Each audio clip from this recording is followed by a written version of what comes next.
Bonjour à toutes et à tous, heureuse de vous retrouver pour votre émission L'invité de l'intégration, qui a le plaisir de recevoir le directeur de l'énergie et des mines de la commission de l'UEMOA, M. Lassane Ouedraogo. Chers collègues, bonjour. Bonjour. Et bienvenue au niveau de nos studios. Nous allons parler d'énergie. Je rappelle d'ailleurs que vous êtes ingénieur en énergie. Nous allons parler de la décision adoptée par le Conseil des ministres de l'UEMOA, c'était en septembre 2022, et qui porte sur la stratégie de développement des pôles énergétiques au niveau de l'UEMOA. Mais avant cela, nous allons un peu rappeler que le secteur de l'énergie a toujours été une priorité pour les plus hautes autorités de l'Union. Déjà en 2001, la conférence des chefs d'État et de gouvernement de l'Union avait adopté la politique énergétique commune. Et en 2009, il y a eu une crise énergétique au niveau des États membres de l'UEMOA et le Conseil des ministres a adopté à cette époque l'initiative régionale pour l'énergie durable, URED. Et toujours pour montrer l'importance que les plus hautes autorités accordent à ce secteur de l'énergie. Il y a un comité de haut niveau parmi les chantiers de haut niveau pilotés par les chefs d'État. Il y a justement le comité de haut niveau consacré à l'énergie que préside d'ailleurs le président de la République du Bénin, son Excellence M. Patrice Talon. Pouvez-vous nous dire un mot avant de venir sur la stratégie justement sur l'IRED? Merci madame. Comme vous avez si bien dit, effectivement dans les années 2008-2009, c'était les premières crises que nos États ont connues.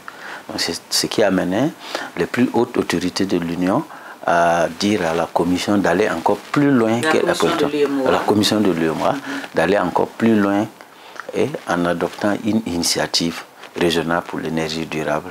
Voilà, cette initiative avait pour objectif de juguler un temps soit peu la crise énergétique qui se vissait en 2008-2009. Depuis la mise en place de l'IRED, comme vous l'avez rappelé, c'était dans l'urgence. Est-ce que vous pouvez nous rappeler brièvement ce qui a été fait dans ce domaine? Pour l'opérationnalisation de l'IRED, l'Union a ouvert 5 chantiers. Le premier chantier, c'est le programme d'urgence. Qui a été faire face à l'urgence du moment. Oui. Donc, ce qui a permis d'apporter un apport financier pour financer les projets d'urgence au niveau des 8 États membres. Donc, chaque société nationale a bénéficié de cet apport. Voilà. Ensuite, le deuxième chantier, c'était le programme régional de développement d'énergie renouvelable et l'efficacité énergétique, PRODER, voilà, qui a pour but premier de promouvoir les énergies renouvelables. Ça, vous avez mis l'accent sur le solaire. Sur le solaire, surtout sur les mini-centrales solaires aujourd'hui dans les États membres. Parce qu'il s'est avéré à l'époque qu'on n'avait rien que 17% des populations de l'Union qui avaient accès à l'énergie en 2008-2009. Et au milieu rural, le taux d'accès était très faible. Donc il fallait quand même faire quelque chose pour le milieu rural, ce qui nous a amené à initier l'implantation des mini-grids au niveau des 8 États. Aujourd'hui, nous tirons près de 80 mini-grids au niveau des États membres sur financement propre de la Commission.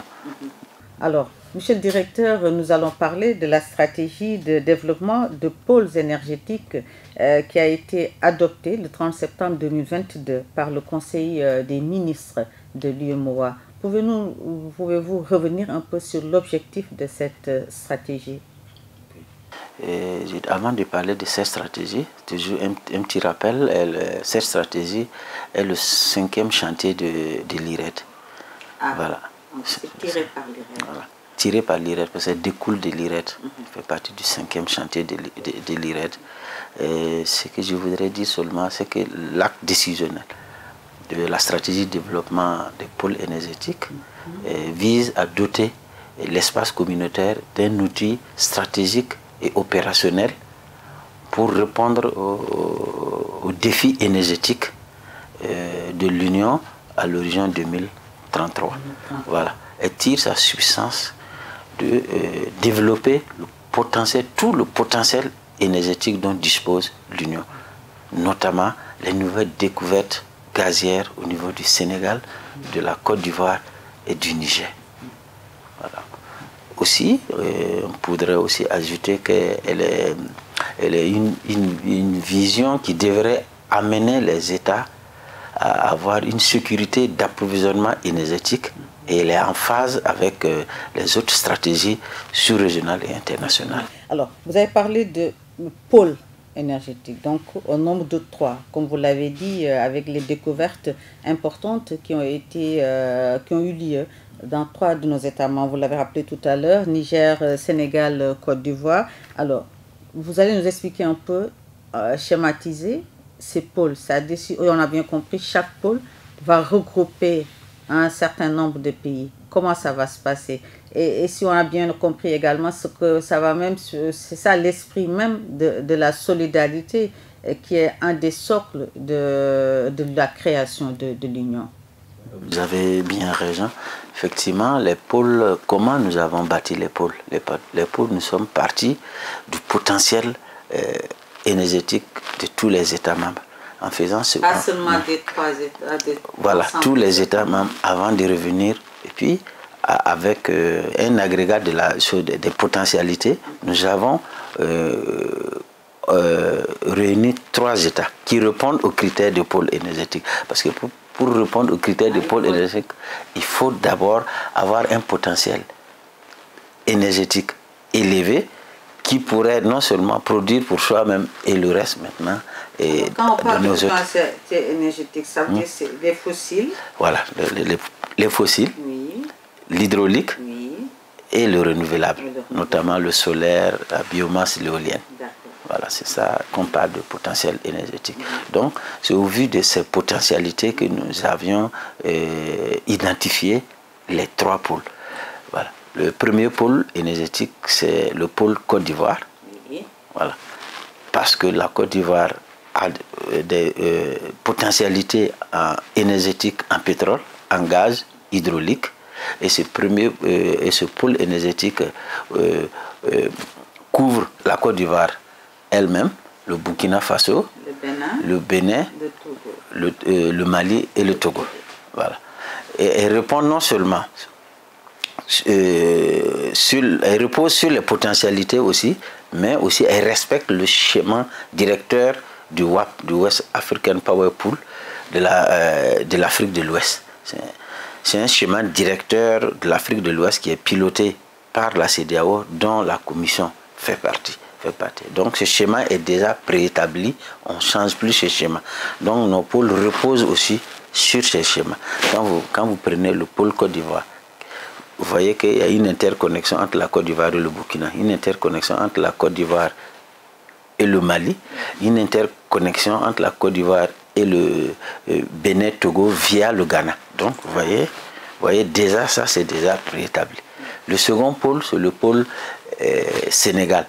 Le pôle Sénégal avec les grandes découvertes au niveau du Sénégal, les découvertes gazières et pétrolières, et aussi les organismes, l'OMVG, qui ont des potentialités hydrauliques. Pour la main du fleuve Sénégal, organisation pour la mise en valeur du fleuve Gambie. Aussi, où il y a un potentiel hydroélectrique aussi très important. Donc, c'est tout ça rassemblé qui permet au Sénégal d'être chef de file de ce pôle. Et qui regroupe le Sénégal, le Mali, la Guinée-Bissau. Le Mali est dans 2 pôles en fait. Oui, dans 2 pôles. Voilà, la raison pour laquelle je vous disais que le schéma directeur là. Voilà. La Guinée-Bissau et les États membres et les États non membres de l'UEMOA, à savoir la Guinée-Conakry et la Gambie.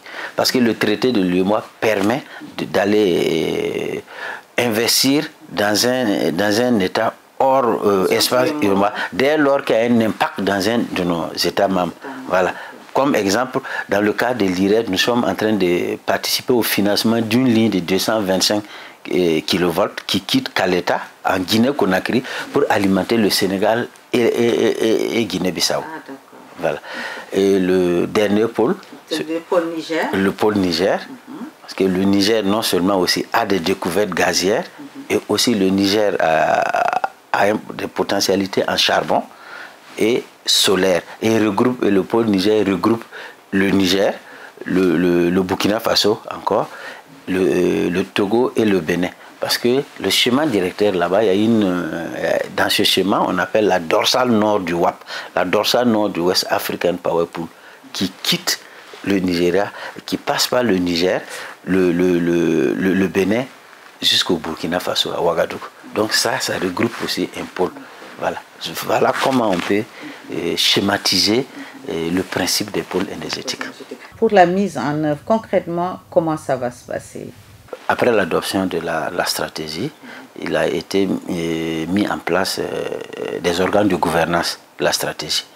Voilà. On peut citer le comité de pilotage stratégique, qui est présidé par M. le Président de la Commission de l'UEMOA, et qui comprend aussi M. le gouverneur de la BCAO, M.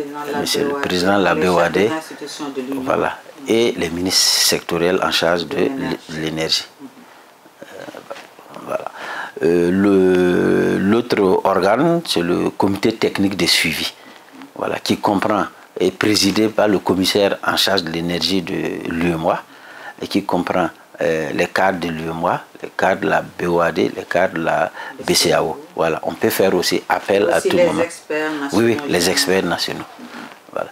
Et aussi, on est en train de vouloir mettre une unité d'appui au sein de la commission, notamment au département en charge de l'énergie, pour pouvoir appuyer la direction à faire le suivi rapproché des projets issus des pôles énergétiques. Parce qu'on a plusieurs projets donc, qui sont quand même, c'est un travail quand même gigantesque. Voilà. Et aussi le dernier, c'est les comités nationaux de suivi au niveau des États. Les comités nationaux de suivi des projets. Voilà. Donc voilà les organes de gouvernance qui ont été quand même aussi mis en place par le Conseil des ministres. Alors, quid du nerf de la guerre, hein, parce que c'est un programme ambitieux, donc ça veut dire qu'il faut des ressources financières. Alors, qu'en est-il? Pour l'ensemble des projets ici des trois pôles, il nous faut plus de 14 000 milliards de francs CFA à mobiliser. Donc, et dans l'urgence, entre 2023 et 2027, il nous faut autour de 7 000 milliards sur au moins 98 projets à financer. Et là où il faudrait aussi noter que la commission a déjà mis, la commission de l'UEMOA a déjà mis sur ses propres fonds plus de 19 milliards déjà. Pour les études et autres. Non, outre les études. Pour déjà opérationnaliser même la SDPE.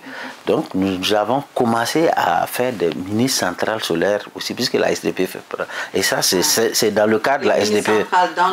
Dans nos États membres. Donc on peut dire que la stratégie est déjà... La stratégie est déjà opérée, voilà. La commission a déjà pris les devants en mettant ses fonds. Il y a 4